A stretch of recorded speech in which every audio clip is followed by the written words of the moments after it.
नमो ओम विष्णुपदाय कृष्णपृष्ठाय भूतले श्रीमते जयपतिप्रसाद नमो आचार्य पदाय नित्याय कृपपदाय गौरपदाय नमो नमो ओम विष्णुपदाय कृष्णपृष्ठाय भूतले श्रीमते भक्ति वेदांत स्वामी नित्य नमस्ते सरस्वती देवी गौरवाणी विशेष शून्यवाद पाश्चात्य देश गुरुवे गौरचन्द्राय राधिकाय तदालये कृष्णाय कृष्णभक्ताय तद्भक्ताय হরে কৃষ্ণ। গত ক্লাসে আমরা কি আলোচনা করেছিলাম কারো মনে আছে?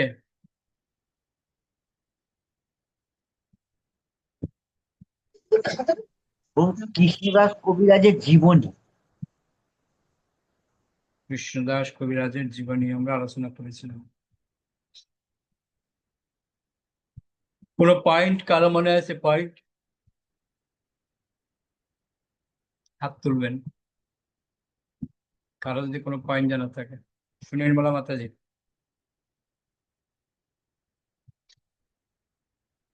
হরে কৃষ্ণ প্রভু প্রণাম। কৃষ্ণদাস কবিরাজ গোস্বামীর আবির্ভাব স্থান থেকে বর্ণনা করেছিলেন কোথায় ওনার আবির্ভাব হয়েছিল। তো ওনার আবির্ভাব হয়েছিল জমাতপুর গ্রামে, বর্ধমান জেলার নৈহাটি গ্রামের নিকটে। পূর্ব বর্ধমান জেলার কাটোয়া মহকুমার কেতুয়ার পাশে জমাতপুর গ্রাম। গৌর নিত্যানন্দ যেখানে এখনো আছেন, যে নিত্যানন্দ যার উনি সেবা করতেন, আর উনার বাবার নাম ছিল শ্রী ভগীরথ আর মা ছিলেন শ্রী সুনন্দা। বলে দিলে বাকিরা কিছু বলো। উজ্জ্বলা মাতাজি। হরে কৃষ্ণ প্রভু প্রণাম। প্রভু কৃষ্ণদাস কবিরাজের 6 বছর বয়স যখন, তখন তার গৃহে সবসময় কীর্তন সংকীর্তন হতো। সেই সময় একজন নিত্যানন্দ প্রভু সেবক হিসাবে এসেছিলেন বিনা কেতনকে সবাই আহ্বান করেছিলেন, এবং তিনিও সবাইকে আলিঙ্গন এবং প্রণাম গ্রহণের মাধ্যমে সবাইকে আশীর্বাদ করেছিলেন। কৃষ্ণদাস কবিরাজের ছোট ভাই ছিল শ্যামদাস। শ্যামদাসও ছিল নিত্যানন্দ প্রভুরই। শ্যামদাস ছিল মহাপ্রভুর ভক্ত, আর বিনাকেতন ছিল নিত্যানন্দ প্রভুর ভক্ত। দুজনের মধ্যে বাগবিতণ্ডা হতো। এইগুলো বিস্তারিত বলেছিলেন প্রভু। অনেক ধন্যবাদ। অচ্যুত চিন্তা প্রভু। হরে কৃষ্ণ প্রণাম। বাবা হচ্ছে শ্রী ভগীরথ ছিলেন, মাতা শ্রী সুনন্দা, ভাই শ্যামদাস। তিনি মহাপুর ভক্ত ছিলেন, বৈদ্য বংশ ছিলেন। পিতা ছিলেন চিকিৎসক, কাটোয়ার পাশে জামতপুর গ্রামে থাকতেন।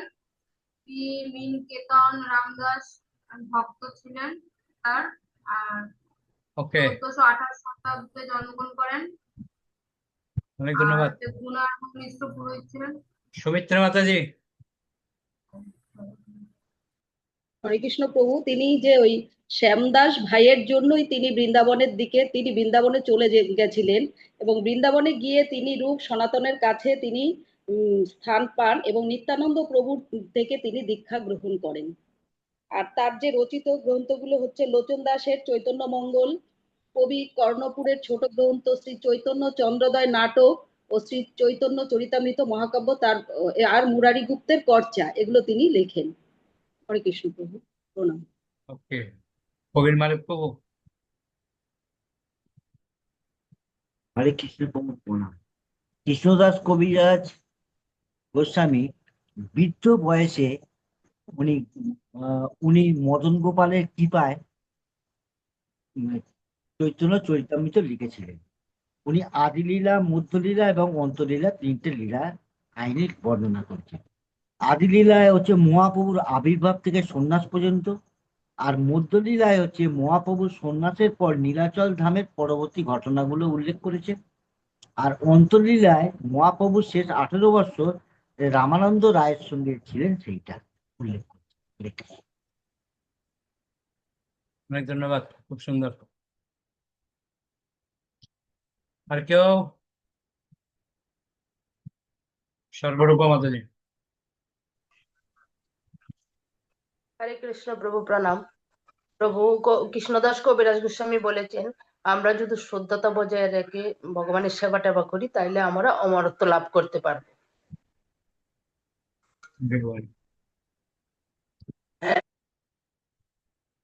ওকে,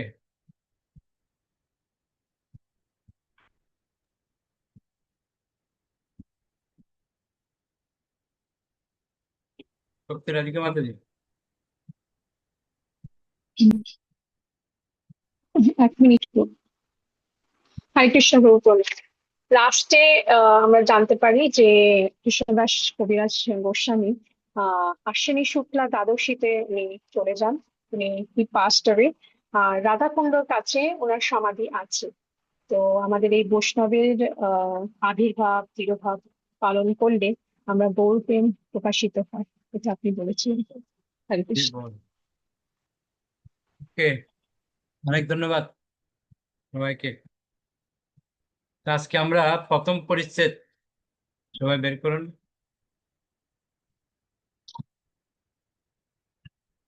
তো আমরা একটা হিন্ট দিয়েছিলাম প্রথম থেকেই ক্লাসের মধ্যে যে প্রত্যেকটা শ্লোকের উপর একটু একটু হিন্টস আমরা দিয়েছিলাম। তো আজকে আমরা দেখি কতটুকু যেতে পারে। তো প্রথম পরিচ্ছেদে ব্যাখ্যা করছে গুরু বন্দনা অর্থাৎ মঙ্গলাচরণ, আমরা যাকে বলি মঙ্গলাচরণ।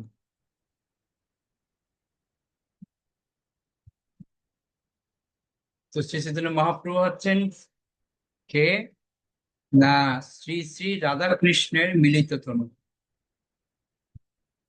তিনি হচ্ছেন গভীর নিষ্ঠা সহকারে শ্রী রূপ গোস্বামীর পদাঙ্ক অনুসরণকারী ভক্তদের জীবন।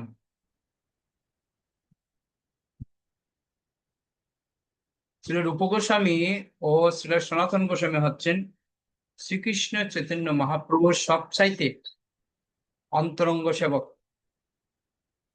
শ্রী স্বরূপ দামোদর গোস্বামীর দুইজন মুখ্য অনুগামী। ভালো করে বুঝবেন, মহাপ্রভুর বলছে সবচাইতে অন্তরঙ্গ সেবক ছিলেন দুইজন। কে কে? একজন হচ্ছে ছিল রূপ গোস্বামী, আরেকজন হচ্ছেন ছিল সনাতন গোস্বামী।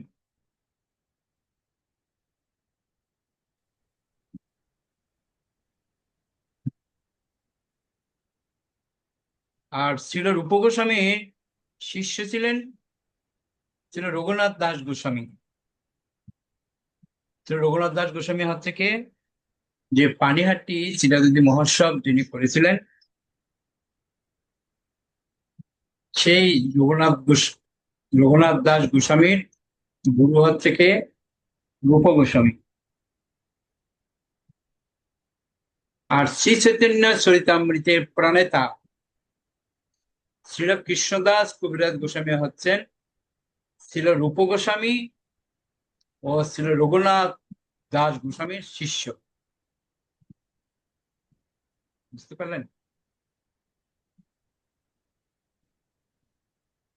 রঘুনাথ দাস গোস্বামীর শিষ্য আছেন ছিল কৃষ্ণদাস কবিরাজ গোস্বামী। আবার ছিল কৃষ্ণদাস কবিরাজ গোস্বামীর শিষ্য ছিলেন ছিল নরোত্তম দাস ঠাকুর। বুঝতে পারলেন? নরোত্তম দাস ঠাকুর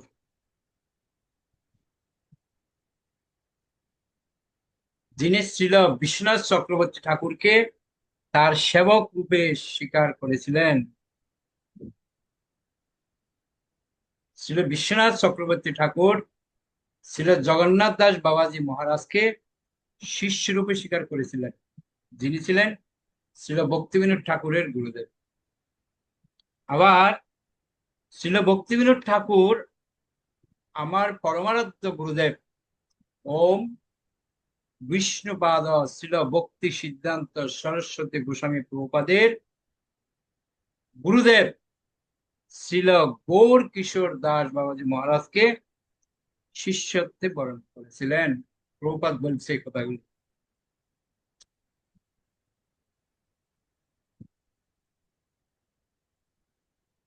পরম্পরা, ভাগবত পরম্পরা বা শিক্ষা পরম্পরা বলে। তাহলে আমরা কি পেলাম? ভক্তি সিদ্ধান্ত সহায় ঠাকুরের গুরুদেব হচ্ছে কে? ছিল গৌর কিশোর দাস বাবাজী মহারাজ। গৌর কিশোর দাস বাবাজী মহারাজের গুরুদেব হচ্ছে কে? না, ছিল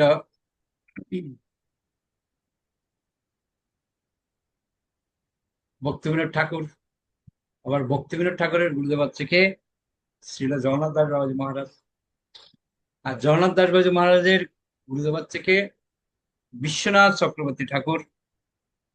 ছিল বিশ্বনাথ চক্রবর্তী ঠাকুরের গুরুদেব হচ্ছে কে? ছিল নরোত্তম দাস ঠাকুর। আর নরোত্তম দাস ঠাকুরের গুরুদেব হচ্ছে ছিল কৃষ্ণদাস কবিরাজ গোস্বামী। আর কৃষ্ণদাস কবিরাজ গোস্বামীর গুরুদেব হচ্ছে ছিল রঘুনাথ দাস গোস্বামী। আর শ্রী রঘুনাথ দাস গোস্বামীর গুরুদেব হচ্ছে ছিল রূপ গোস্বামী। ঠিক আছে?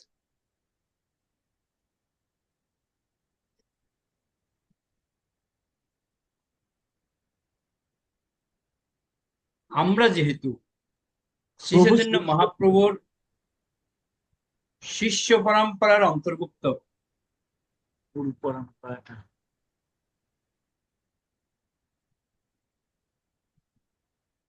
কেন সাউন্ড অন করছেন আপনার মাঝখানে? আমরা যেহেতু শ্রী চৈতন্য মহাপ্রভুর শিষ্য পরম্পরার অন্তর্ভুক্ত, তাই শ্রী চৈতন্য চরিতামৃতের এই সংস্করণে ভগবত প্রসাদ ব্যতীত আমাদের ক্ষুদ্র মস্তিষ্ক প্রসূত নতুন কোনো কিছু থাকবে না। বুঝতে পারছেন? ভক্তি শুধু থাকবে, প্রেম। শ্রী চৈতন্য মহাপ্রভু ত্রিগুণাত্মিকা, এই জড়জগতের অন্তর্ভুক্ত নন। তিনি বদ্ধজীবের অগোচর অপাকৃত জগতের তত্ত্ব। শ্রদ্ধাবনত চিত্তে অপাকৃত শব্দ তরঙ্গের শরণাগতি ব্যতীত জড় বিষয়ের মহাপণ্ডিতেরও সে অপাকৃত জগতের নাগাল পেতে পারে না। কেননা শ্রদ্ধাবনত চিত্তেই কেবল শ্রী চৈতন্য মহাপ্রভুর বাণী হৃদয়ঙ্গম করা যায়। সব থেকে বেশি করে হাইলাইট করতে হবে কথাটা।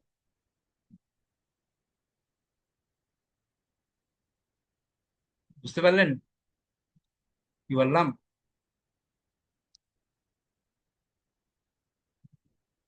বলছে শব্দবনত চিত্তেই এই চৈতন্য মহাপ্রভুর বাণী আপনি হৃদয়ঙ্গম করতে পারবেন। তাই এখানে যা বর্ণনা করা হবে তাতে জড় মনের জল্পনা কল্পনা প্রসূত পরীক্ষামূলক চিন্তার কোনো অবকাশ নেই। এখানে পরীক্ষার কোনো প্রশ্নে আসে না। আমরা সাততে ক্লাসে পড়েছিলাম আরোহ পন্থা অবরোহ পন্থা। তো বলা হচ্ছে যে গুরু পরম্পরার মাধ্যমে যে শব্দ প্রমাণ, ওটাই হচ্ছে শ্রেষ্ঠ।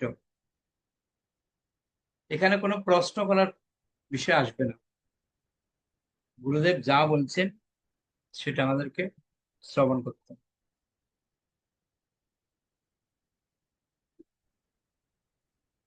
বলা হচ্ছে যা পূর্বোক্ত গুরু পরম্পরার ধারা স্বীকার করলেই কেবল হৃদয়ঙ্গম করা যায় গুরু পরম্পরার ধারায়। প্রভুপাদের একটা বিষয় দেখবেন, প্রভুপাদ ওনার গুরুদেবকে বেশি হাইলাইট করতেন আর ওনার বাবাকে হাইলাইট করতেন। কেন না, ওনাদের কাছ থেকে উনি যা শিখেছেন সেটা হৃদয়ঙ্গম করেছেন। বলছে আমরা যদি গুরু পরম্পরার ধারাকে স্বীকার করি তাহলে আমরা এই জ্ঞান আমরা হৃদয়ঙ্গম করতে পারবো। এই পরম্পরার ধারা থেকে স্বল্প বিচ্যুত হলেও পাঠক শ্রী চৈতন্য চরিতামৃতের রহস্য হৃদয়ঙ্গম করতে পারবেন না।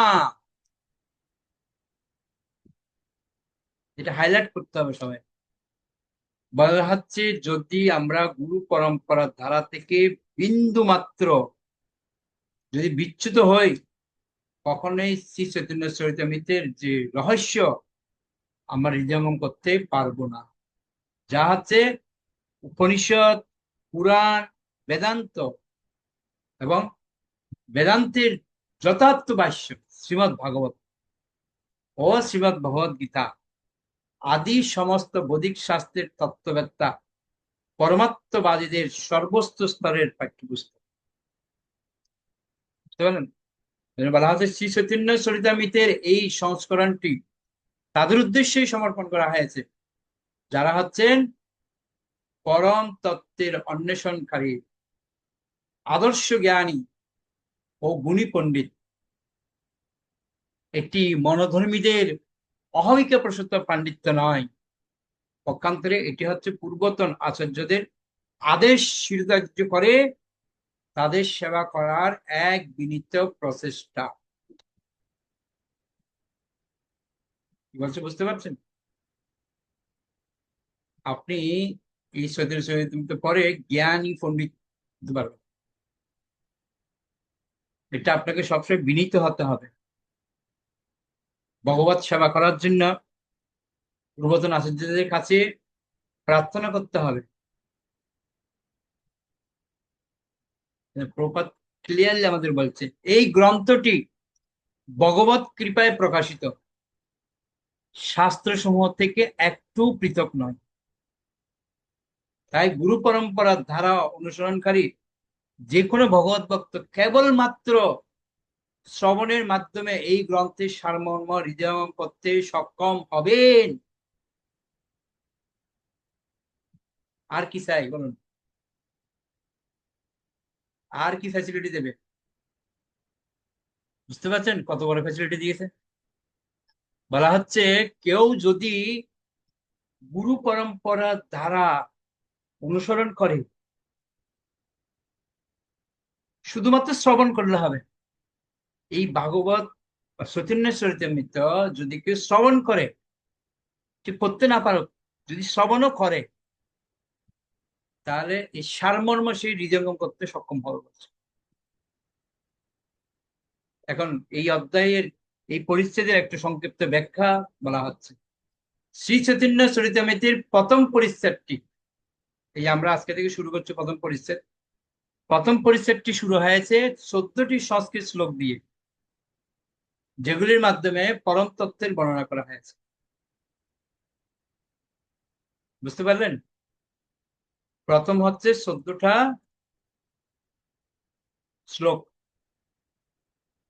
দেখতে আমি একটা চার্ট দিতে পারি কিনা আপনাকে।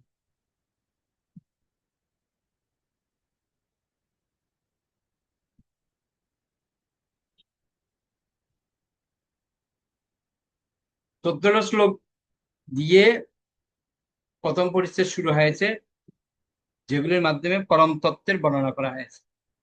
পরবর্তী 3টি সংস্কৃত শ্লোকে বৃন্দাবনের 3 মুখ্য বিগ্রহ শ্রী শ্রী রাধা মদন মোহন, শ্রী শ্রী রাধা গোবিন্দদেব ও শ্রী শ্রী রাধা গোপীনাথজির বর্ণনা করা হয়েছে। প্রথম 14টি শ্লোকের প্রথমটি হচ্ছে পরম তত্ত্বের প্রতীক প্রকাশ, এবং প্রকৃতপক্ষে সম্পূর্ণ প্রথম পরিচ্ছেদটি এই একটি শ্লোকে উৎসর্গীকৃত হয়েছে, যাতে শ্রী চৈতন্য মহাপ্রভু 6টি অপাকৃত তত্ত্বে প্রকাশিত হওয়ার বর্ণনা রয়েছে। আমরা এই শ্লোকটা আলোচনা করেছিলাম অনেক। তার প্রথম প্রকাশকে শ্রী গুরুদেব রূপে বর্ণনা করা হয়েছে, যিনি দীক্ষাগুরু ও শিক্ষাগুরু রূপে আবির্ভূত হন। তারা উভয়ই অভিন্ন, কেননা তারা উভয়ই হচ্ছেন পরম তত্ত্বের প্রকাশ। তারপর ভগবত তত্ত্বদের বর্ণনা করা হয়েছে।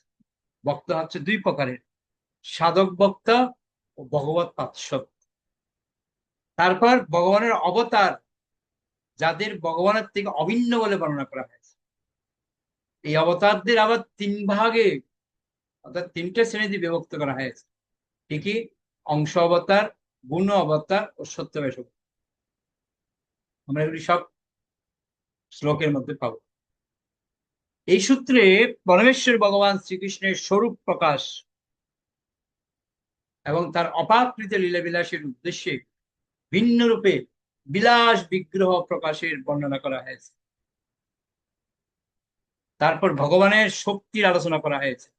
ভগবানের এই তিন প্রকার শক্তি রয়েছে। কি বৈকুণ্ঠের লক্ষ্মী, দ্বারকার মহিষী এবং তাদের মধ্যে সর্বোত্তম হচ্ছে কে ব্রজধামের গোপিকা। আর চরমে হচ্ছেন পরমেশ্বর ভগবান, যিনি এই সমস্ত প্রকাশের মূল উৎস। বুঝলেন?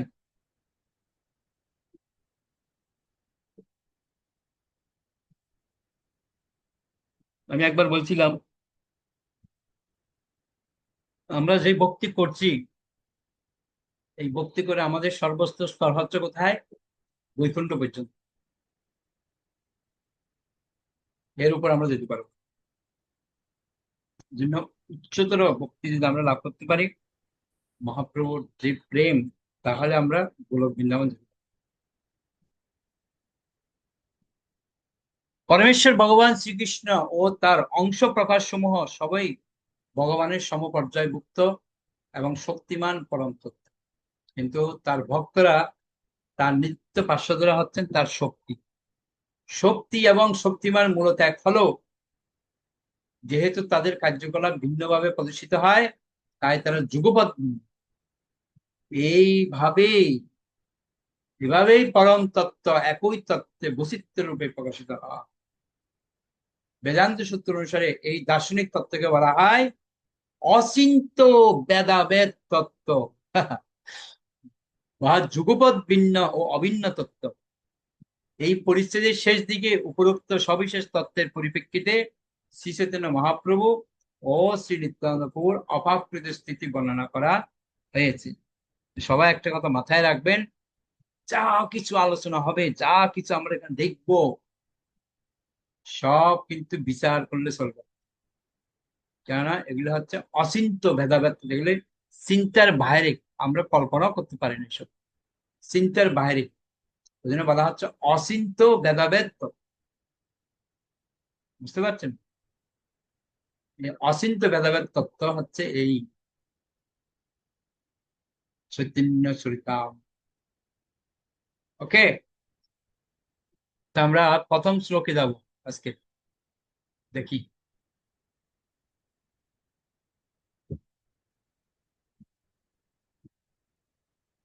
এতটুকু সবাই বুঝতে পারলেন?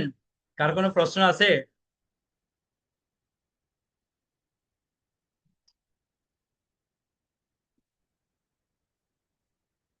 আপনাদের হাতগুলি কি সরকারের আগুন থেকে আগুন উঠে আছে নাকি?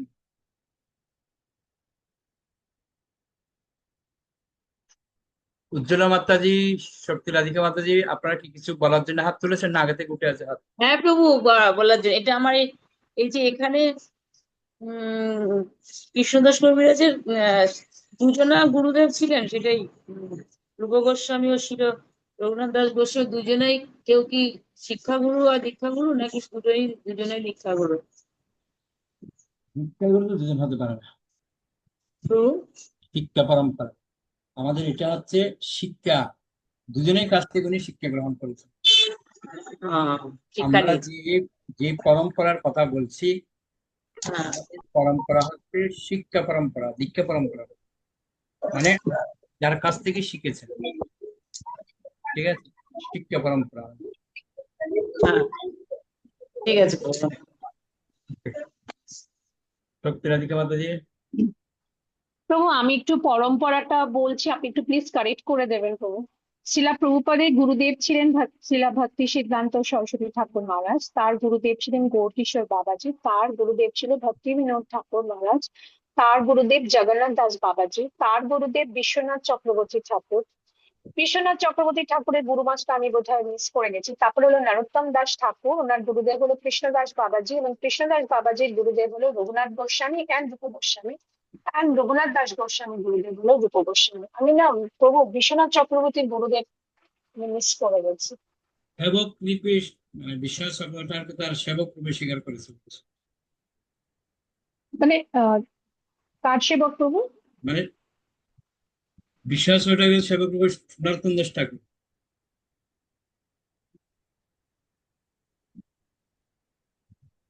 ক্লিয়ার? সেবক। নরোত্তম দাস ঠাকুরের সেবক ছিলেন বিশ্বনাথ চক্রবর্তী। আচ্ছা, ঠিক আছে, থ্যাংক ইউ, হরে কৃষ্ণ। ওকে, তো আসলে এটা কিন্তু গুরু পরম্পরা নয়, এটা শিক্ষা। ঠাকুরের হরে কৃষ্ণ প্রভু, আমি একটু কথা বলবো। একটু কেন, ইচ্ছা মতো বলুন, কোনো অসুবিধা নেই। প্রভু, এই ধারাটা নিয়েই আমি বলতে চাইছি, এইটা নিয়ে আমার হাত তোলা ছিল, একটু এটা ক্লিয়ার করুন, আমার একটু এইটা নিয়ে বলতে চাইছি।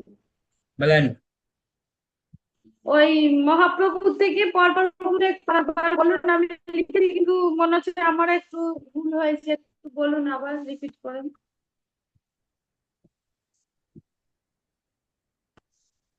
মহাপ্রভু থেকে বলিনি, আমরা নিচ থেকে যাচ্ছি। যে মাথায় যে একটু আগে বললেন যে ছিল প্রভুপাদের গুরুদেব হচ্ছেন ছিল ভক্তি সিদ্ধান্ত সরস্বতী ঠাকুর। সংক্ষেপে হচ্ছে আমাদের যে গুরু পরম্পরা অল্টারের মধ্যে আছে ওটাই তুলে ধরা হয়েছে হ্যাঁ, হ্যাঁ, বিশেষ করে। তো ছিল হ্যাঁ। প্রভুপাদের গুরুদেব হচ্ছে ছিল ভক্তি সিদ্ধান্ত সরস্বতী ঠাকুর। ছিল ভক্তি সিদ্ধান্ত সরস্বতী ঠাকুরের গুরুদেব হচ্ছে ছিল হুম, গৌর কিশোর দাস বাবাজি মহারাজ। গৌর কিশোর দাস বাবাজি আমাদের গুরুদেব হচ্ছে ছিল ভক্তিবিনোদ ঠাকুর। হুম, ভক্তিবিনোদ ঠাকুরের গুরুদেব হচ্ছে ছিল জগন্নাথ দাস বাবাজি। হুম, আবার জগন্নাথ দাস বাবাজির গুরুদেব হুম। হচ্ছেন ছিল বিশ্বনাথ চক্রবর্তী ঠাকুর। বিশ্বনাথ চক্রবর্তী ঠাকুরের গুরুদেব হচ্ছে ছিল নরোত্তম দাস ঠাকুর। আর নরোত্তম দাস ঠাকুরের গুরুদেব হচ্ছে ছিল কৃষ্ণদাস কবিরাজ গোস্বামী। ছিল কৃষ্ণদাস কবিরাজ গোস্বামীর গুরুদেব হচ্ছে ছিল রঘুনাথ দাস গোস্বামী। হুম, রঘুনাথ দাস গোস্বামীর গুরুদেব হচ্ছেন হুম। স্বয়ং রূপ মহাপ্রভু। গোস্বামী। ঠিক আছে, ঠিক আছে। ওকে। হ্যাঁ, হ্যাঁ, তো এই ঠিক বিষয়ে আছে প্রভু, হয়েছে। আমাদের গীতার মধ্যে দেখবেন, গীতা শ্রীমদ্ ভগবদ গীতা, গীতার মধ্যে যখন যাবেন ঠিক প্রথম পেজে ওখানে ওখানে দেখবেন গুরু পরম্পরা দেয়া আছে গীতাতে। পড়বেন গীতা, দেখবেন পেয়ে যাবেন। শ্রীমদ্ ভগবদ গীতার শুরুতেই আহ দেখবেন ওখানে দেয়া আছে গুরু পরম্পরা। একজন পড়বেন। হ্যাঁ।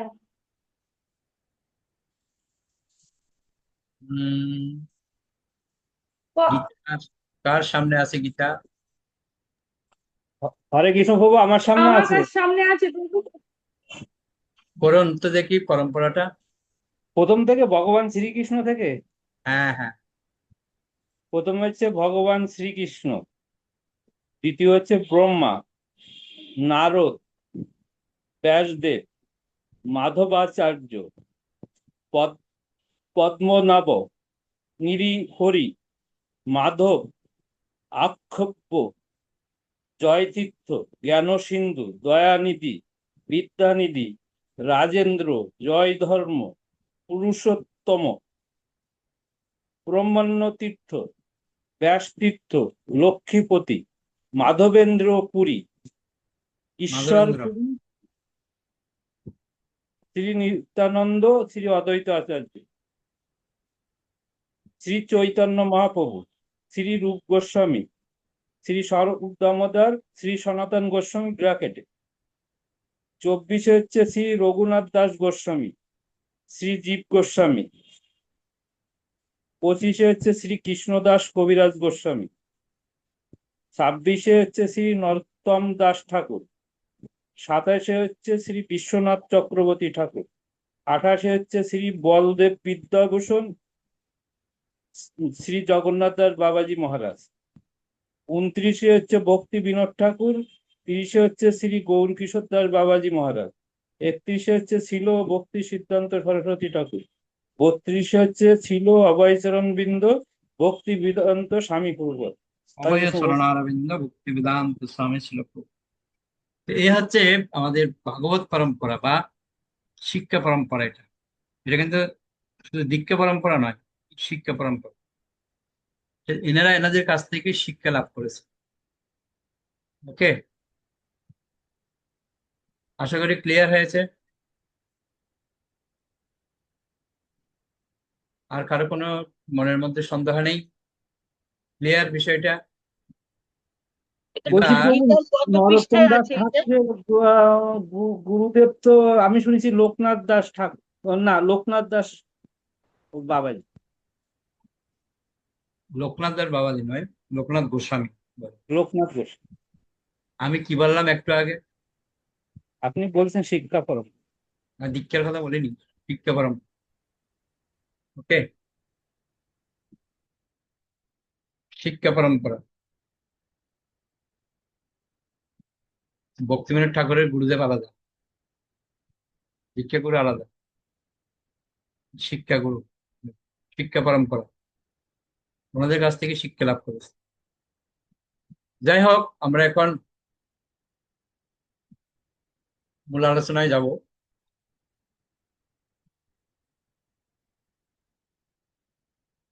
যে বিষয়গুলো নিয়ে আমরা আলোচনা করছিলাম,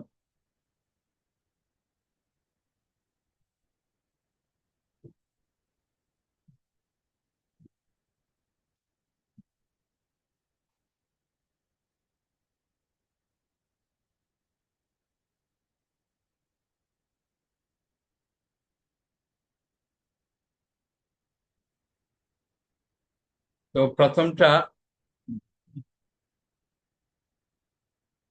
কি বললাম? মঙ্গলাচরণ 1 থেকে 14 হচ্ছে মঙ্গলাচরণ, তাই তো বললো?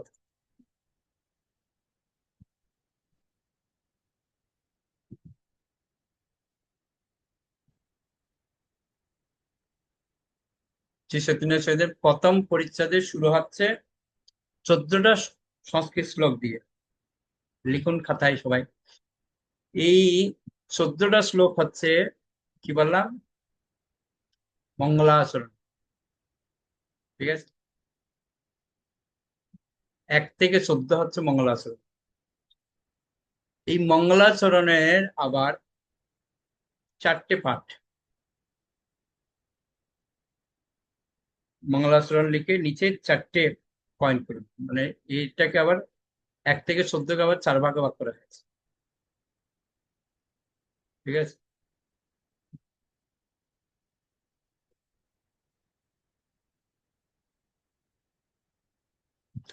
এই 4 ভাগগুলি কি কি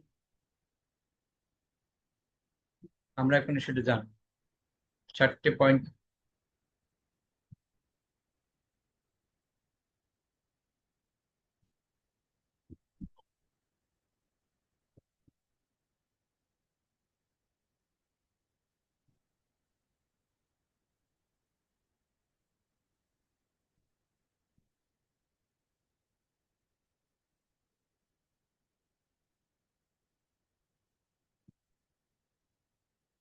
চারটে পাঠ।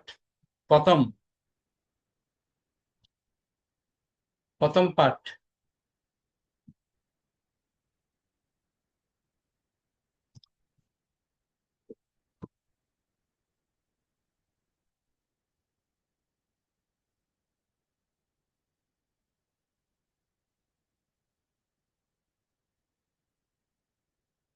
প্রথম পাঠ হচ্ছে 1 থেকে 6। 1 থেকে 6 হচ্ছে শ্রী চৈতন্য তত্ত্ব, আর 7 থেকে 11 হচ্ছে শ্রী নিত্যানন্দ মাহাত্ম্য, আর 12 থেকে 13 হচ্ছে অদ্বৈত তত্ত্ব, আর 14 নম্বর শ্লোক হচ্ছে পঞ্চতত্ত্ব। তো 4টে তত্ত্ব রয়েছে এই মঙ্গলাচরণের মধ্যে। পুরো মঙ্গলাচরণ হচ্ছে কত? 1 থেকে 14। ভালো করে বুঝবেন, বুঝতে না পারলে আমাকে জিজ্ঞেস করবেন।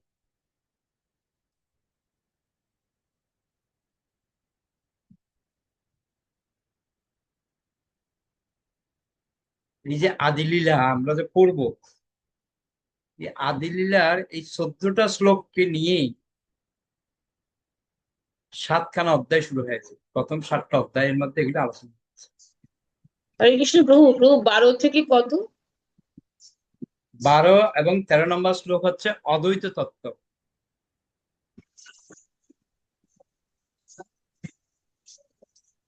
আর 14 নম্বর হচ্ছে পঞ্চতত্ত্ব। এই প্রথমে আপনাদের বুঝতে একটু কষ্ট হবে,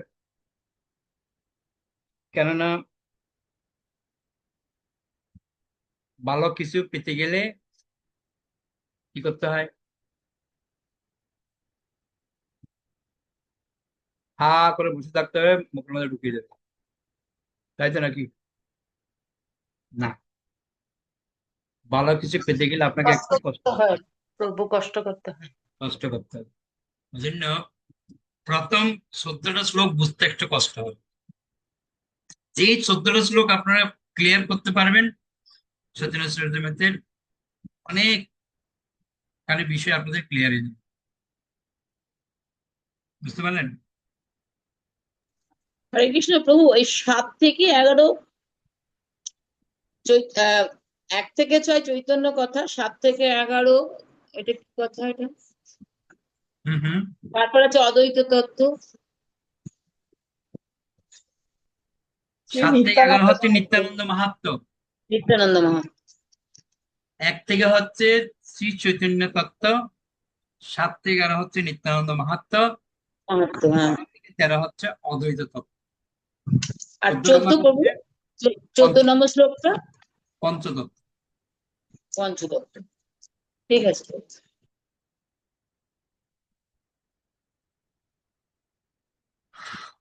ওকে, তাহলে এটা একটু আমি আলোচনা করি প্রথমে সংক্ষেপে। আগামী ক্লাসের মধ্যে গিয়ে একদম ধারাবাহিক 1 নম্বর শ্লোক থেকে আমরা শুরু করবো। আমি আগে প্রথমে মূল 14টা শ্লোক নিয়ে একটু আলোচনা করি, সারমর্মটা একটু বলি, তারপরে আপনাদেরকে আগামী ক্লাসের মধ্যে 1 2 3 4 পর করে শ্লোকগুলো আমরা পড়বো, তাহলে আপনারা বুঝতে পারবেন, নাহলে সব খিচুড়ি হয়ে যাবে। আচ্ছা, যেটা বললাম, মঙ্গলাচরণ, প্রথম হলো মঙ্গলাচরণ। মঙ্গলাচরণের ব্যাকেটে হচ্ছে কটা শ্লোক? 1 থেকে 14টা শ্লোক। আবার এই মঙ্গলাচরণের 4টি পাঠ। প্রথমটা হচ্ছে শ্রী চৈতন্য তত্ত্ব, শ্লোক নম্বর হচ্ছে 1 থেকে 6। দ্বিতীয় হচ্ছে নিত্যানন্দ তত্ত্ব, এটা হচ্ছে কত? 7 থেকে 11। তৃতীয় হচ্ছে অদ্বৈত তত্ত্ব, শ্লোক নম্বর কত? 12 এবং 13। আর চতুর্থ লাইন হচ্ছে পঞ্চতত্ত্ব, শ্লোক নম্বর হতো 14। ক্লিয়ার? আশা করি বুঝতে কোনো অসুবিধা নেই।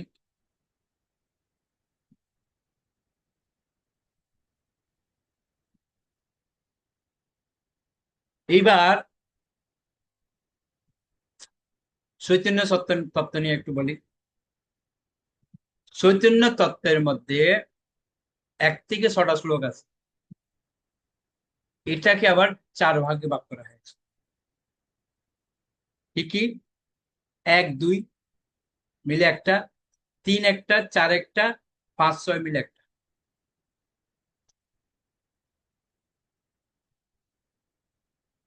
তো চৈতন্য তত্ত্বের আবার হরে 4টে পয়েন্ট। হরে কৃষ্ণ প্রভু, আবার বলুন না একবার। মঙ্গলাচরণ 1 থেকে 14, মঙ্গলাচরণের 4টে পাঠ। 1 থেকে 6 হচ্ছে চৈতন্য তত্ত্ব, 7 থেকে 11 হচ্ছে নিত্যানন্দ মাহাত্ম্য, আর 12 থেকে 13 হচ্ছে অদ্বৈত তত্ত্ব, 14 হচ্ছে পঞ্চতত্ত্ব। এটা ক্লিয়ার? এবার আমরা আলোচনা করব 1 থেকে 6 শ্রী চৈতন্য তত্ত্ব।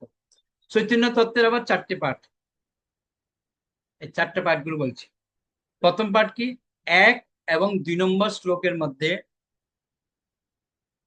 ব্যাখ্যা করা হয়েছে। 1 নম্বর শ্লোকের মধ্যে বলা হচ্ছে নমস্কার, অর্থাৎ প্রণাম নিবেদন করছে 1 নম্বর শ্লোক। 1 নম্বর শ্লোকের মধ্যে শ্রী চৈতন্য মহাপ্রভুর 6টা অপ্রাকৃত তত্ত্ব নিয়ে আলোচনা করা হয়েছে।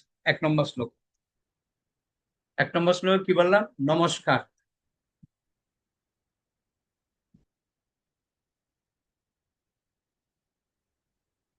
তো সব সময় আমাদের তিনটে বিষয় নিয়ে আলোচনা হয় সব সময়, দেখবেন ভাগবত সেম, একটা নমস্কার, একটা বস্তু নির্দেশ, আর একটা হচ্ছে আশীর্বাদ, তিনটে পয়েন্ট থাকে। তো নমস্কার হচ্ছে প্রথমে, নমস্কারের মধ্যে দুটো পয়েন্ট, নমস্কারে দুটো পয়েন্ট কি, নমস্কারে একটা হচ্ছে 1 নম্বর শ্লোকের মধ্যে ব্যাখ্যা করছে শ্রী চৈতন্য মহাপ্রভুর 6টি অপ্রাকৃত তত্ত্ব, যেটা আমরা অলরেডি আলোচনা করেছিলাম আগে, আগামী ক্লাসে এটা বিস্তারিত আলোচনা করব। আর 2 নম্বর শ্লোকের মধ্যে উল্লেখ করা হয়েছে শ্রী চৈতন্য নিত্যানন্দ। ঠিক আছে,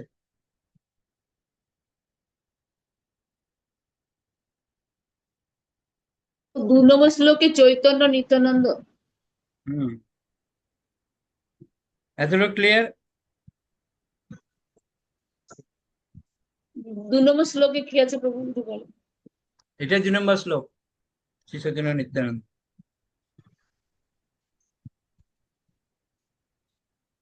এবার হচ্ছে দ্বিতীয় পয়েন্ট যেটা আসছি, দ্বিতীয় পয়েন্ট হচ্ছে বস্তু নির্দেশ, সেটা হচ্ছে 3 নম্বর শ্লোকের উপরে। এই বস্তু নির্দেশে কি আছে না, বস্তু নির্দেশে বলা হচ্ছে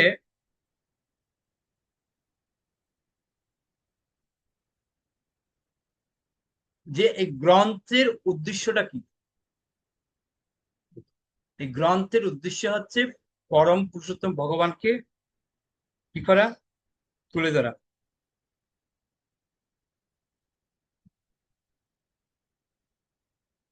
বুঝতে পারলেন? অর্থাৎ 1 নম্বর শ্লোকের মধ্যে ব্যাখ্যা করা হয়েছে শ্রী চৈতন্য মহাপ্রভুর 6টা অপ্রাকৃত তত্ত্ব, আর 2 নম্বর শ্লোকের মধ্যে ব্যাখ্যা করা হয়েছে সেটা হচ্ছে চৈতন্য আর নিত্যানন্দ, অর্থাৎ বাংলা ভাষায় গৌর নিতাই, এই দুজনের কথা তুলে ধরা হয়েছে। ঠিক আছে, এবার তৃতীয় পয়েন্টে আসি। তৃতীয় পয়েন্ট হচ্ছে আশীর্বাদ। আশীর্বাদ হচ্ছে 4 নম্বর শ্লোক দিয়ে শুরু। কি আশীর্বাদ করছে, পরম পুরুষোত্তম ভগবানের আশীর্বাদ প্রার্থনা, শ্রী চৈতন্য মহাপ্রভুর অবতরণের বাহ্য কারণ, অর্থাৎ দিব্য প্রেম বিনিময় যাকে বলা।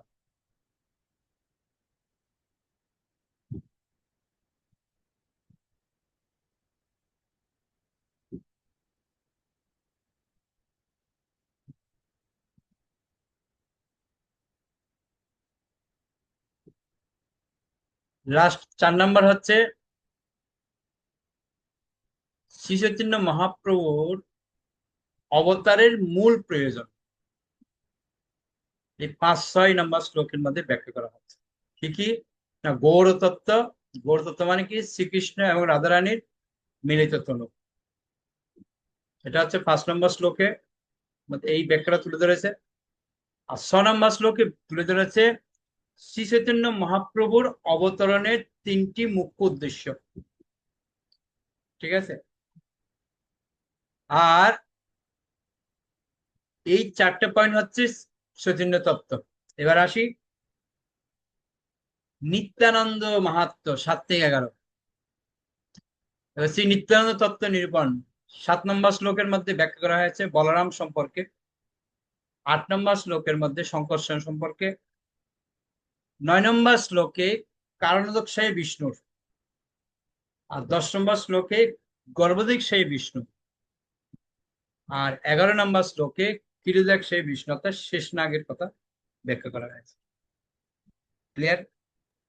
তবু এবার এটা আরেকবার বলি, এই 7 থেকে বলরাম, 7 প্রথমে বলরাম হচ্ছে 7 বলরাম, 8 শঙ্কর্ষণ, 9 হচ্ছে কারণোদকশায়ী বিষ্ণু, 10 হচ্ছে গর্ভদায়কশায়ী বিষ্ণু, 11 হচ্ছে ক্ষীরোদায়কশায়ী বিষ্ণু, এবং শেষনাগ সম্পর্কে আলোচনা। ওকে,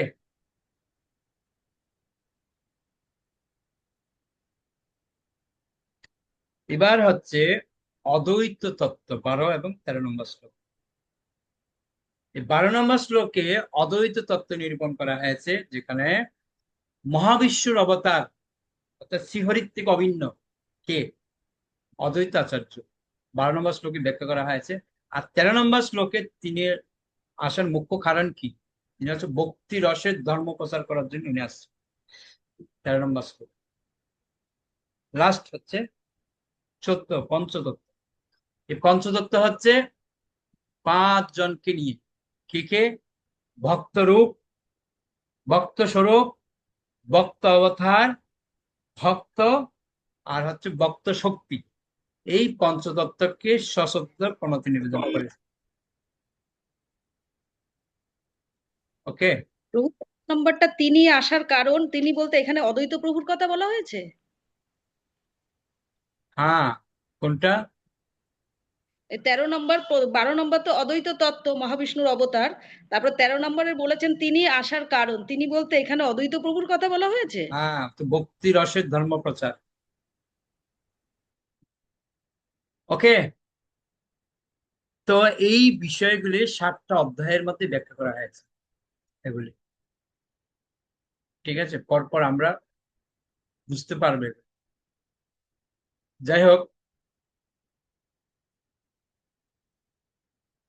আমি একটু হালকা একটু টাচ দিই তাহলে আপনাদের।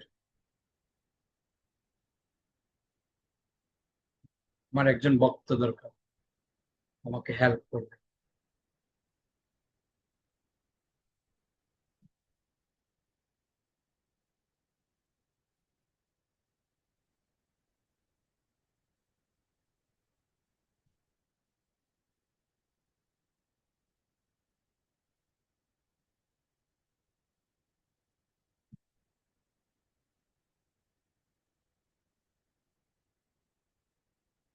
আশা করি দেখতে পাচ্ছেন সবাই।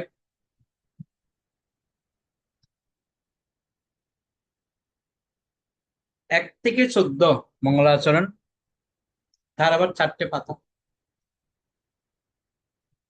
1 থেকে 6 হচ্ছে শ্রী চৈতন্য তত্ত্ব, 7 থেকে 11 হচ্ছে নিত্যানন্দ মাহাত্ম্য, 12 থেকে 13 হচ্ছে অদ্বৈত তত্ত্ব, আর 14 নম্বর হচ্ছে পঞ্চতত্ত্ব। ওকে। আবার 1 থেকে 6 চৈতন্য তত্ত্বের 4টে পয়েন্ট। 1, 2 হচ্ছে নমস্কার, অর্থাৎ শ্রী চৈতন্য মহাপুরুষ 6টি অপাকৃত তত্ত্ব, 6টা পয়েন্ট 1 নম্বর শ্লোকে রয়েছে। আর 2 নম্বর শ্লোকে শ্রী চৈতন্য আর নিত্যানন্দ দুজনের কথা ব্যক্ত করা হয়েছে। আর বস্তু নির্দেশ 3 নম্বর শ্লোকে। এই গ্রন্থটার উদ্দেশ্য কি? অর্থাৎ পরম পুরুষোত্তম ভগবানকে জানা। এটা জানতে গেলে একটা অধ্যায় পুরো চলে যাবে, 2য় অধ্যায়। আর উপরটা জানতে গেলে ব্যাখ্যার মধ্যে একটা অধ্যায় চলে যাবে, 7খানা অধ্যায়, 7খানা পয়েন্টে। ঠিক আছে। আর 3 নম্বর পয়েন্ট হচ্ছে আশীর্বাদ। আশীর্বাদ কার?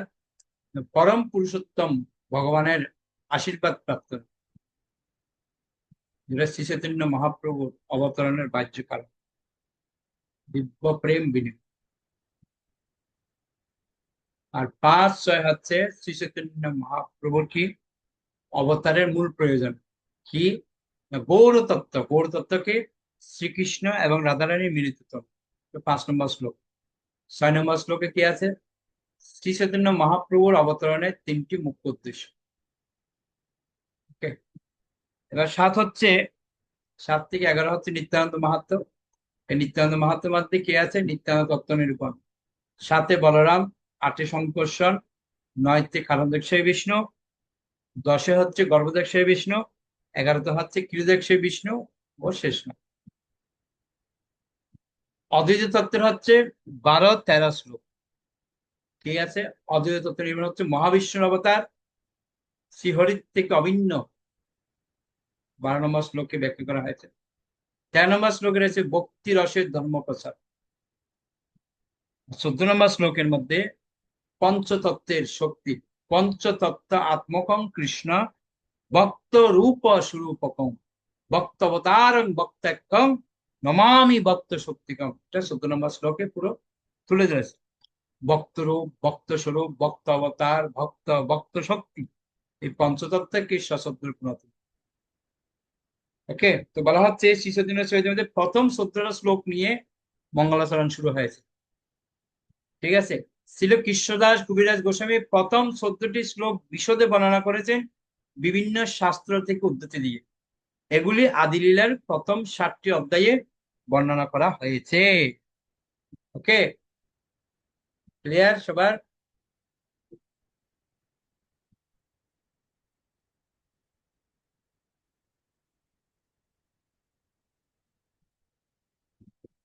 ঠিক আছে, সবার তো লেখা হয়ে গেছে আগে থেকে, আমি জাস্ট একটু টাচ দিলাম।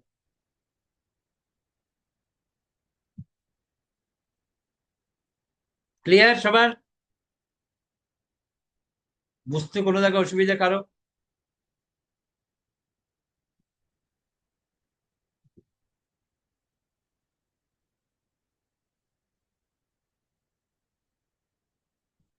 আশা করি অসুবিধা হওয়ার কথা নয়।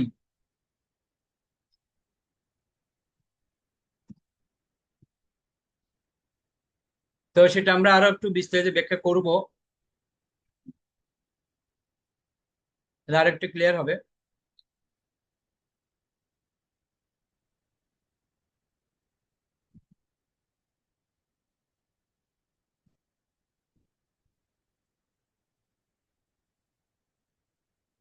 একটু বুঝতে একটু অসুবিধা হবে, আমি আর একটু ক্লিয়ার করে দিই।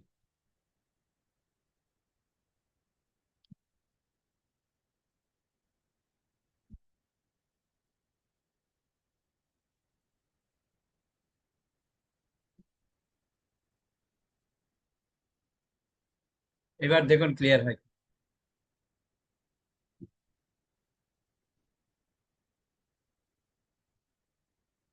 আশা করছি এবার আর কোনো প্রবলেম হওয়ার কথা নয়। ক্লিয়ার? আদিলীলার প্রথম অধ্যায়ে প্রথম পরিচ্ছেদ 14টা হচ্ছে শ্লোক, 1 থেকে 14। 1 থেকে 6 হচ্ছে চৈতন্য তত্ত্ব। চৈতন্য তত্ত্বের মধ্যে 1 নম্বর শ্লোক কি বলছে? নমস্কার। অনেকে বললাম 3টে পয়েন্ট বলেছে। 1, 2 হচ্ছে নমস্কার, অর্থাৎ 1 নম্বর শ্লোকের মধ্যে 6টা অপ্রাকৃত তত্ত্ব নিয়ে ব্যাখ্যা করা হয়েছে। আর 2 নম্বর শ্লোকে গৌরনীতায় নিয়ে আলোচনা করা হয়েছে। 3 হচ্ছে বস্তু নির্দেশ, বস্তু নির্দেশকে পরমেশ্বর ভগবান। আর 4 হচ্ছে কি বাহ্যিক কারণ, অর্থাৎ 3 নম্বর শ্লোক। আর 5 থেকে 6 হচ্ছে অভ্যন্তরীণ উদ্দেশ্য। ঠিক আছে, 4টে পয়েন্ট।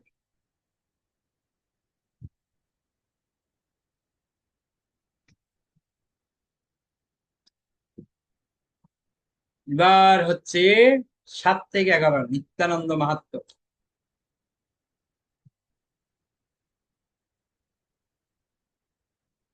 নিত্যানন্দ মাহাত্ম্যে কি আছে? 7 থেকে 8 নম্বর শ্লোকে হচ্ছে সংকর্ষণ, শেষনাগ, 3টে বিষ্ণু। 9 নম্বর শ্লোকে ব্যাখ্যা করা হয়েছে কারণদেক্ষয় বিষ্ণু, পরদেক্ষয় বিষ্ণু, আর হচ্ছে কিরদেক্ষয় বিষ্ণু। ঠিক আছে, আর 12-13 অদ্বৈত তত্ত্ব। ঠিক আছে, কি মহাবিষ্ণুর অবতার। মহাবিষ্ণু হচ্ছেন এই জগতের সৃষ্টিকর্তা। ঠিক আছে, যিনি মায়ার দ্বারা এই জগৎকে সৃষ্টি করেন। ঠিক আছে, 13 নম্বর শ্লোকে বলা হয়েছে অদ্বৈত, যিনি শ্রীহরি থেকে অভিন্ন তত্ত্ব, আচার্য তিনি, তিনি হচ্ছে একজন টিচার, ভক্তি শিক্ষক, বক্তবতার, বিষম, এগুলো আমরা ভিতরে পাবো। 14 নম্বর শ্লোক হচ্ছে পঞ্চতত্ত্ব। ঠিক আছে,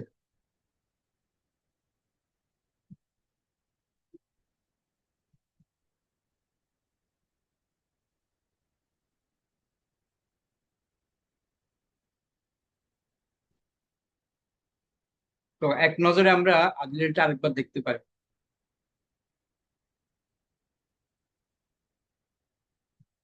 আহ্বান, মঙ্গলজনক আহ্বান বলছে, মঙ্গলাচরণ।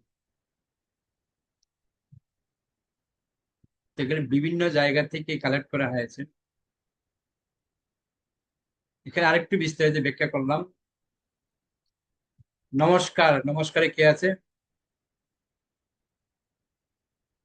বলছে শ্রী চৈতন্য মহাপ্রভুর 6টি অব্যাকৃত তত্ত্ব: গুরু, গুরুবর্গ, দীক্ষা গুরু এবং শিক্ষা গুরু।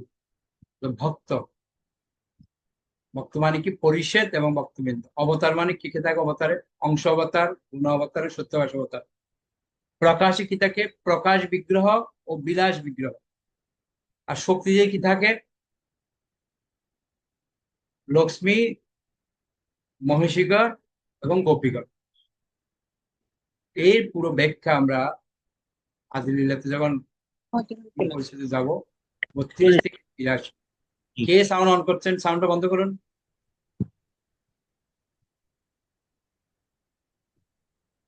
দ্বিতীয় পয়েন্ট হচ্ছে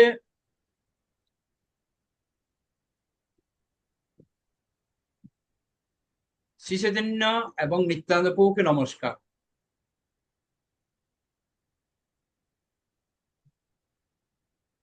একই সময়ে অতি বিস্ময়কর ভাবে সূর্য ও চন্দ্রের মতো যারা উদিত হয়েছেন, সেই পরম মঙ্গল পদার্থ অজ্ঞান ও অন্ধকার নাশক শ্রী চৈতন্য মহাপ্রভু এবং নিত্যানন্দ প্রভুকে বন্দনা করি।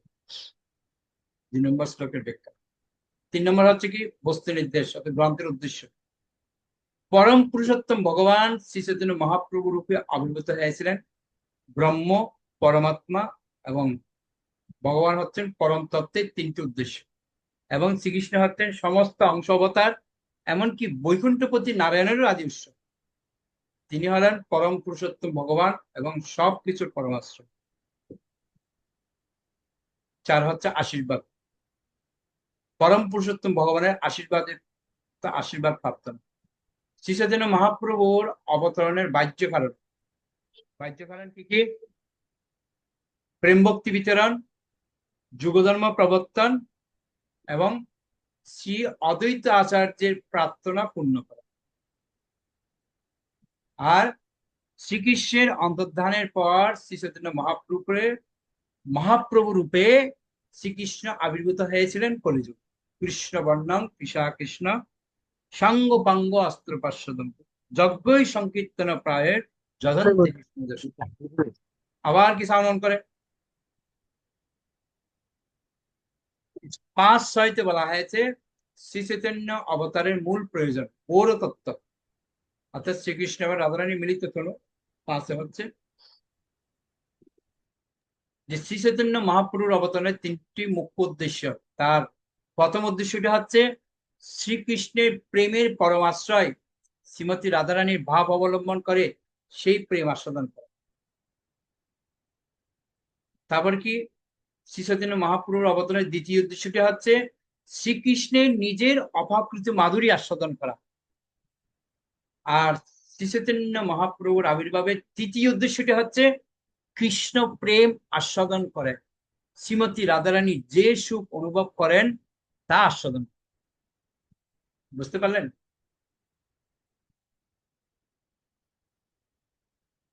এবার 7 থেকে 11 নম্বর নিত্যানন্দ মাহাত্ম্য। কি?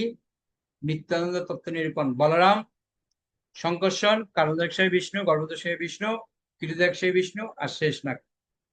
তার শ্রী নিত্যানন্দ প্রভু অসীম দয়ালু এবং তিনি শ্রীকৃষ্ণ চৈতন্যকে তার লীলায় সহযোগিতা করেন।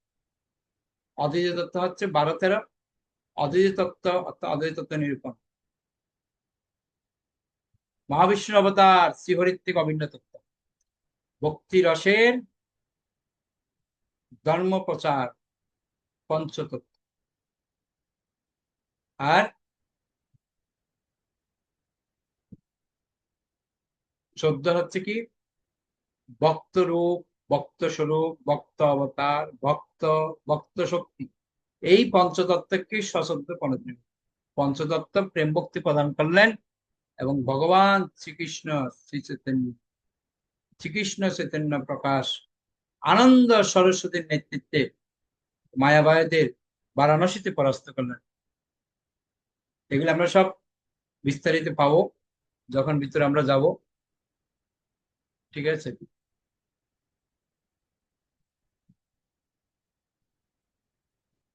বেশি দিলে মাথা ঘুরে যাবে, বেশি ডোজ পাবে।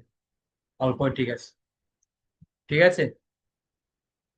আমি পুরো অধ্যায়টার একটা সংক্ষেপে সার আপনাকে দিয়ে দিলাম।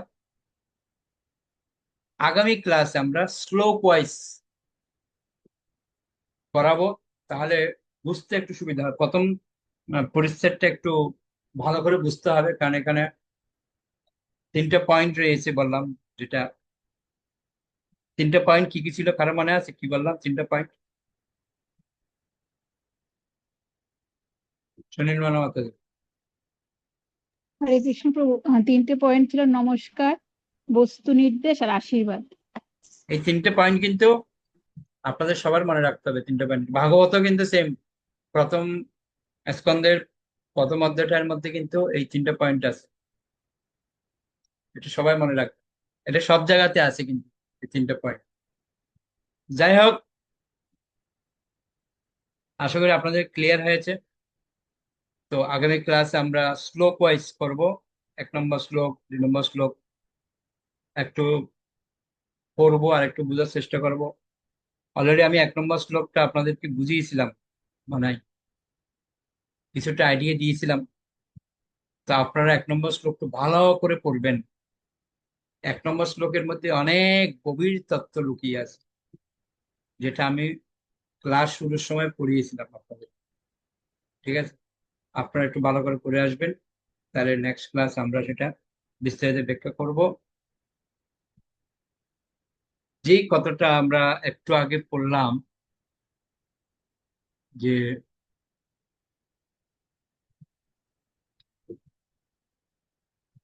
এই অধ্যায়টার মূল বিষয় কি কি রয়েছে, সেটা আমরা একটু টাচ দিই। দেখুন সূচিপত্রটা বের করুন আপনারা, সূচিপত্র, তাহলে একটা আইডিয়া আপনারা আসবে। আমি যতক্ষণ ধরে যে আপনাদেরকে বুঝালাম, অনেকে ভাবছে ও কি বলছে, এগুলি আমাদের তো মাথায় ঢুকছে না, কোথা থেকে কি বলছে। যেই কথাগুলি আপনাদেরকে আমি বলেছি, এগুলি 7খানা অধ্যায়ের মধ্যে ব্যাখ্যা আছে। ঠিক আছে,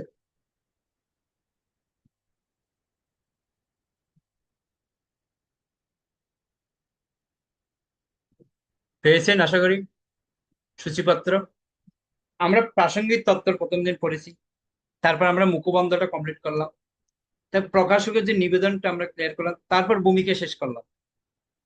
আজকে এসে আমরা প্রথম পরিচ্ছদ, প্রথম পরিচ্ছেদে আমরা শুরু করলাম ধ্রুবাদি বন্ধন মঙ্গলাচরণ। তো প্রথম পরিচ্ছেদের সার আমি একটু আপনাদের বললাম।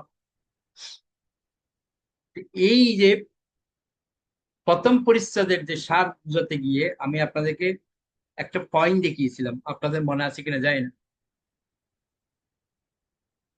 কি পয়েন্ট বলুন তো? পয়েন্টটা হচ্ছে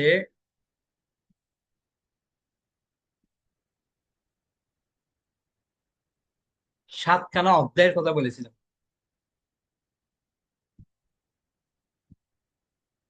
বুঝতে পারলেন? সাতখানা অধ্যায়,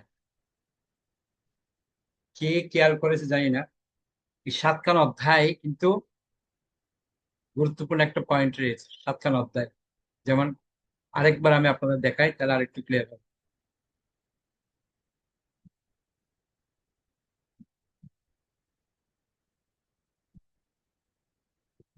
7খানা পয়েন্ট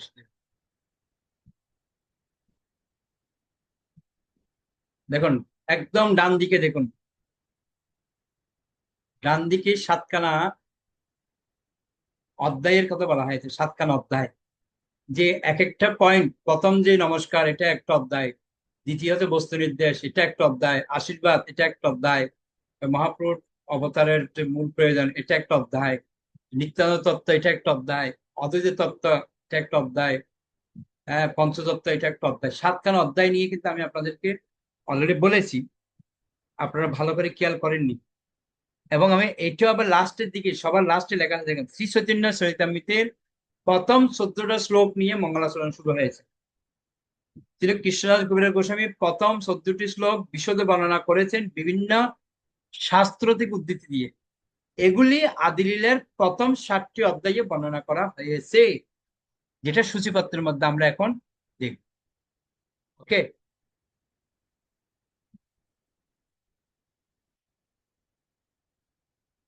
দেখুন সূচিপত্র, সবাই সূচিপত্র বের করুন, মিলছে কিনা দেখুন পয়েন্টটা কি আছে। প্রথমটা হচ্ছে কি মঙ্গলাচরণ, প্রথম অধ্যায়। দ্বিতীয় অধ্যায় কি বস্তু নির্দেশ, অর্থাৎ মঙ্গলাচরণের চিরদিনের তত্ত্ব নিরূপণ। তৃতীয় হচ্ছে কি আশীর্বাদ মঙ্গলাচরণের শিশুদিন অবতারের সামান্য বিশেষ কারণ। চতুর্থ কি চতুর্থ হচ্ছে শ্রী অবতারের মূল প্রয়োজন পতন। পঞ্চম কি শ্রী নিত্যানন্দ তত্ত্ব নিরূপণ। ষষ্ঠ কি শ্রী অদ্বৈত তত্ত্ব নিরূপণ। সপ্তম কি পঞ্চতত্ত্ব আখ্যান নিরূপণ। বললাম না 7টা অধ্যায়, এই 7টা অধ্যায় হচ্ছে 14টা শ্লোককে কেন্দ্র করে এই 7খানা অধ্যায়। ঠিক আছে, বাকিগুলি আমরা এই 7খানা অধ্যায় যখন শেষ হয়ে যাবে তখন আমরা এই বাকিগুলির কথা আলোচনা করব। ওকে, আমি একটু হিন্টস আপনাদেরকে দিলাম যে আমি এতক্ষণ ধরে যে স্লাইড দেখাচ্ছি কি দেখাচ্ছে বহু, এই যে 7খানা যে পয়েন্ট রয়েছে, 7খানা পয়েন্ট রয়েছে 7খানা অধ্যায়ের মধ্যে বিস্তারিত আমরা আলোচনা পাবো। তো পুরো 7খানা অধ্যায়ের সারমর্ম আপনাদেরকে আমি এতক্ষণ বললাম। ওকে, অনেকে ভাবছে প্রভু সব মাথার উপর দিয়ে উড়ে চলে যাচ্ছে, কি বলছেন আপনি? ঠিক আছে, তো মাথার উপর দিয়ে নেওয়ার দরকার নাই, মাথার মধ্যে রেখে দিন, বুঝুন ভালো করে। আমি গ্রুপের মধ্যে ভিডিওটা দিয়ে দেব, আবার দেখুন ভালো করে বুঝুন প্রত্যেকটা পয়েন্ট বুঝে এবার খাতার মধ্যে নোট। যতক্ষণ পর্যন্ত খাতায় নোট করবেন না এত পর্যন্ত সব বিরক্তিকর লাগবে। নিজের হাত জগন্নাথ বলেই একটা নোট খাতার মধ্যে লেখা শুরু করুন। আর যেই পয়েন্টগুলি লিখবেন একটা একটা পয়েন্ট, যে বস্তু নির্দেশের সাথে কি আছে, আশীর্বাদে কি আছে, মঙ্গলাচরণে কি আছে, এই মঙ্গলাচরণ জিনিসটা কি, আশীর্বাদ জিনিসটা কি, বস্তু নির্দেশ জিনিসটা কি, এই তত্ত্বগুলি তখন ক্লিয়ার পেয়ে যাবে। ঠিক আছে, অলরেডি আমি স্লাইডের মধ্যেও দেখিয়েছি, প্লাস বইয়ের যে সূচিপত্র ওখানেও দেখিয়েছি। এগুলি যখন আমরা ভিতরে গভীর ভাবে যখন যাব তাহলে আমরা বুঝতে পারছি। ওই জন্য এতদিন তো অনেক ফাঁকি টাকি দিয়েছেন, মাঝে মাঝে ভিডিও অফ করে দিয়ে একটু রান্না করে যাচ্ছেন, গ্যাস একটু কমিয়ে দিয়ে আসছেন, আবার একটু ভগবানে করে যাচ্ছেন, অনেক ফাঁকি দিয়েছেন। আগামী ক্লাস থেকে দয়া করে ফাঁকি দিয়েছেন, আমি দেখতে পাচ্ছি সব আপনার। কেউ ভিডিও অফ করে রাখছে, অফ করে কোনো একটা কাজ করতে যাচ্ছে, আবার এসে অন করছে। আগামী ক্লাসের মধ্যে একদম স্ট্রিক্টলি বসে যাবেন, ভিডিও অন করে বসবেন, অফ করা মানেই ভেজাল, ভিডিও অফ মানেই ভেজাল। ঠিক আছে, যাই হোক, কারো কোনো প্রশ্ন এতটুকুর মধ্যে?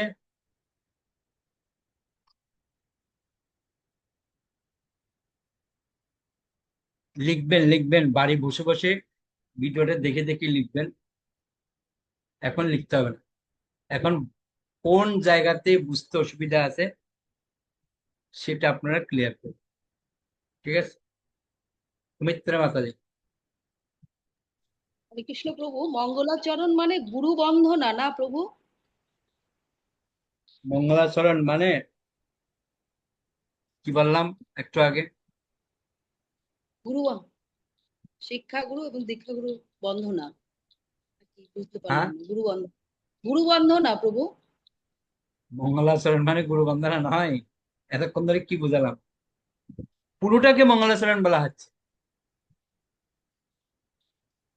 1 থেকে 14 নম্বর শ্লোক বললেন মঙ্গলাচরণ, তার মধ্যেই আছে বস্তু নির্দেশ, আশীর্বাদ আর নমস্কার।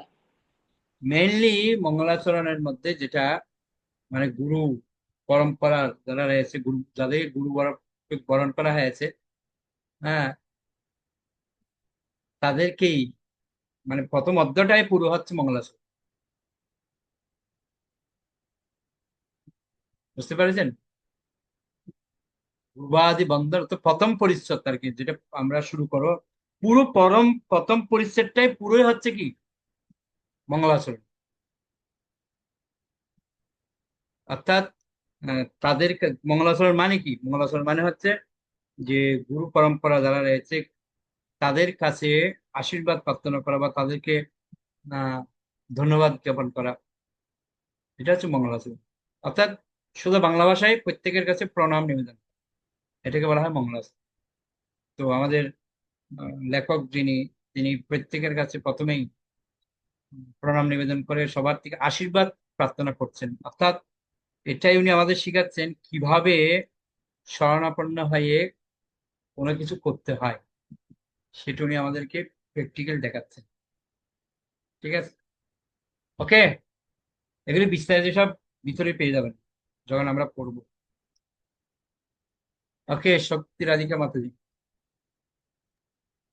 তো আমি যতটুকু বুঝেছি আপনি আমাকে প্লিজ কারেক্ট করে দেবেন। আপনি যা আমাদের পড়ালেন আজকে আদিলীলার ফার্স্ট 7 চ্যাপ্টার্স, তার মধ্যে 1 to 14 হলো মঙ্গলাচরণ। ঠিক আছে প্রভু এটা? হুম। আচ্ছা, মঙ্গল চালনটা আবার আপনি বলেছেন 4টে পার্টে বিভক্ত, ডিভাইড করা আছে। তো ফার্স্ট পার্টটা হলো 1 থেকে 6 শ্রী চৈতন্য মহাপ্রভুর তত্ত্ব, সেকেন্ড হলো 7 to 11 হলো নিত্যানন্দ প্রভুর মহাত্মা, থার্ড পার্টটা হলো 12 to 13 শ্লোক, হ্যাঁ, অদ্বৈত আচার্যের তত্ত্ব, এবং 14টা হতো মানে 4 নম্বর পার্টটা হলো যেটা 14 নম্বর শ্লোক, ওটা পঞ্চতত্ত্ব। আচ্ছা, এবার আপনি বললেন ফার্স্ট পার্টটা আবার 4 পার্টসে, মানে 1 থেকে 6টা আবার 4টে পার্টে বিভক্ত আছে। প্রথম শ্লোকটা হলো চৈতন্য মহাপ্রভু 6টা অপ্রাকৃত লীলা, সেকেন্ড শ্লোকটা হলো চৈতন্য মহাপ্রভু আর নিত্যানন্দ প্রভু, থার্ড শ্লোকটা হলো বস্তু নির্দেশ, মানে গ্রন্থের উদ্দেশ্য কি, 4 নম্বরটা হলো আশীর্বাদ, হলো ভগবানের আশীর্বাদ, যে চৈতন্য মহাপ্রভু বাহ্যিক কারণ, দিব্য প্রেম বিতরণ, যুগ ধর্ম, অদ্বৈত আচার্য প্রার্থনা পূর্ণ করা। 5 নম্বরটা হলো গৌর তত্ত্ব, রাধারানীর তত্ত্বটা, আর 6 নম্বরটা আপনি বলেছেন চৈতন্য মহাপ্রভুর মুখ্য উদ্দেশ্যটা কি। এবার অবতরণের সেকেন্ড, 3টে হ্যাঁ মুখ্য উদ্দেশ্য। হ্যাঁ হ্যাঁ, আর সেকেন্ড পার্টটা আপনি আরম্ভ করলেন 7, 8, 9, 10, 11, ওটা হলো বলরাম সংকর্ষণ, কারণদর্শা বিষ্ণু, গর্ভদর্শা বিষ্ণু, ক্ষীরদর্শা বিষ্ণু বা শেষনাগ। থার্ড পার্টটা বলেছেন 12 নম্বর শ্লোকায় অদ্বৈত আচার্য হলো মহাবিষ্ণু, উনি অভিন্ন শ্রীহরির থেকে। 13 নম্বরটা হলো মুখ্য কারণ কি, কেন এসেছেন, ভক্তি রসে ধর্ম প্রচার করার জন্য অদ্বৈত আসে। আর ফোর্থ পার্টটা হলো 14 শ্লোকে আপনি বলেছেন পঞ্চতত্ত্ব, ভক্তের রূপ ও ভক্তের সর্বভক্ত অবতার। এই দিয়ে শেষ তো? ওকে, গুড, একদম পারফেক্ট। ধন্যবাদ অচ্যুত চিন্ত প্রভু।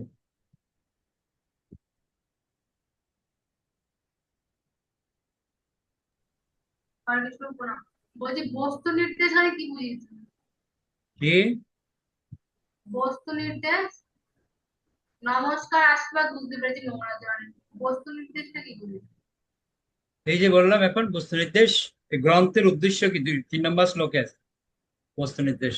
অর্থাৎ গ্রন্থটা প্রকাশ করার উদ্দেশ্যটা কি, এটা দ্বিতীয় অধ্যায়ের মধ্যে গিয়ে পুরো দ্বিতীয় পরিচ্ছেদের মধ্যে কি আমরা পাবো বিস্তারিত।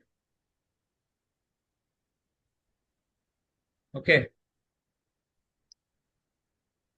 গার্গী মাতাজি। হরে কৃষ্ণ প্রভু প্রণাম। প্রভু বলছি এখানে যেখানে আশীর্বাদ যেখানে আছে সেখানে হচ্ছে পরপুরুষোত্তম ভগবানের আশীর্বাদ প্রার্থনা। এখানে আমরা আবির্ভাবের বাহ্য কারণটা জানছি, তাই তো প্রভু? মানে বাহ্যিক কারণটা। আর হ্যাঁ হ্যাঁ যেটা মানে আর শ্রী চৈতন্য অবতারের মূল প্রয়োজন যেটা আছে গৌর তত্ত্ব, সেখানে আমরা আভ্যন্তরীণ কারণ জানতে পারছি, তাই তো? হুম। দুটো আলাদা তো প্রভু, মানে একটা বস্তু এগুলি নির্দেশে যখন বলছে। আমরা আরো এখন এখন একটু বুঝতে অসুবিধা হবে, যখন আমরা পুরো অধ্যায়টা যখন শেষ করব, প্রথম পরিচ্ছেদটা যখন পুরো কমপ্লিট হয়ে যাবে, তখন আপনি এটা মিলাবেন, যে পুরো পাঠিয়ে দিয়েছিল ওটার সাথে মিলাই, তখন মিলাতে পারবেন, তখন আপনাদের কাছে এটা ভালো লাগবে। প্রথম দিকে একটু অসুবিধা হবে বুঝতে, আস্তে আস্তে আস্তে যখন আমরা 7খানা অধ্যায় যখন কমপ্লিট করব, তখন এই পার্টটা আপনাদের কাছে বুঝতে সুবিধা। ঠিক আছে, আমরা যখন একটা একটা পয়েন্টে যাব 7খানা অধ্যায়তে, একটা একটা 7খানা পরিচ্ছেদ যখন আমরা শেষ করব, তখন ক্লিয়ার হবে। এখন এটা আর বেশি কিছু বুঝার কিছু নেই, আর বুঝতেও পারবেন। সুমিত্রা মাতাজি। প্রভু তিনটে যে কারণ, একটা হচ্ছে অভ্যন্তরীণ, একটা বাহ্য, তিনটে কারণ কি কি প্রভু? একটা তো অভ্যন্তরীণ কারণ আর একটা হচ্ছে বাহ্য কারণ, এ তো দুটো কারণ প্রভু, আরেকটা কারণ কি আছে? এটাতে আমরা অনেকবার পড়িয়েছি ভগবানের অবতরণের 3টে কারণ। তবু অভ্যন্তরীণ কারণেরই 3টে মুখ্য উদ্দেশ্য আছে। বাহ্যিক কারণ তো একটাই, সেটা হচ্ছে কি দিব্য প্রেম বিনিময়। আর ওই আপনি যেটা বললেন সেটা হচ্ছে যে মানে অভ্যন্তরীণ যেটা তার 3টে উদ্দেশ্য বলেছিলেন।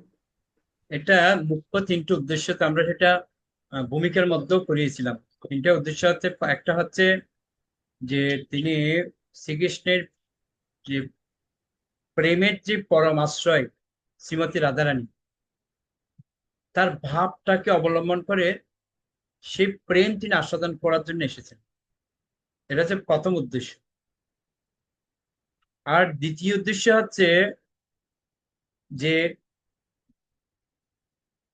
ভগবান শ্রীকৃষ্ণের যে নিজের যে মাধুরী, অপাকৃত যে মাধুরী রয়েছে নিজের মধ্যে, এটা কি আছে তার মধ্যে মাধুরী, এটা আস্বাদন করার জন্য আছে। আর তৃতীয় উদ্দেশ্যটা হচ্ছে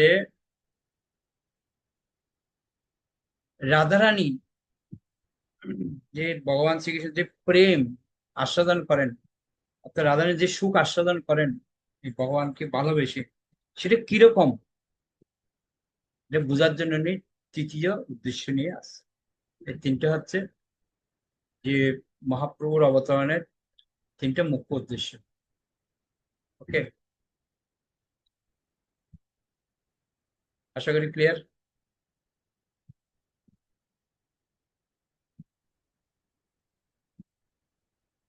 ঠিক আছে, বুঝতে পারলেন? হ্যাঁ, হরে কৃষ্ণ প্রভু, বুঝতে পেরেছি। ওকে, ঠিক আছে, তাহলে আর কারো কোনো প্রশ্ন নেই, তাহলে আমরা শেষ করব। পয়েন্টগুলি খাতায় লিখবেন, এক একটা পয়েন্ট, তাহলে এটা বুঝতে সুবিধা হবে। ওকে, তাহলে বৈষ্ণব প্রণাম করে আমরা শেষ করি। বাঞ্ছা কল্পতরুভ্যশ্চ কৃপা সিন্ধুভ্যেব চ পতিতানাং পাবনেভ্যো বৈষ্ণবেভ্যো অনন্ত গুরু বৈষ্ণববৃন্দ কি জয়। নিতাই গৌর প্রেমানন্দে।